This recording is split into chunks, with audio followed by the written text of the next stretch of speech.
ሰላም ውድ ወገኖቼ፣ ኤርሚያስ ታሪኩ እባላለሁ። አንድ የ7 ዓመትና አንድ የ2 ዓመት ልጅ አሉኝ። ያላወቅኩት ምክንያት ሁለቱም ኩላሊቶቼ ከስራ ውጭ ሆነዋል።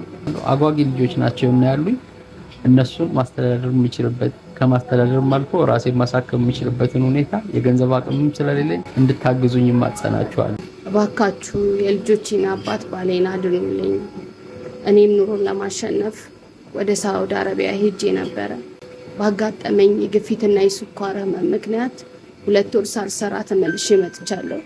ተመልሼ ስመጣ ግን እሱ ዲያሊሲስ አስፈልጎት ነው ያገኘሁት። ዲያሊሲሱ የሚያስፈልገን በጣም ብዙ ብር ነው። በሳምንት 15,000 ነው። ለንቅለ ተከላው ደግሞ ከ2 ሚሊዮን ብር በላይ ነው የተጠየቅነው። እኛ ግን የሚቀጥለው ሳምንት እንኳን ዲያሊሲስ የምናደርግበት ምንም ነገር የለንም። ያለን ነገር በሙሉ ጨርሰናል። እባካችሁ የልጆቼን አባት አድኑልኝ።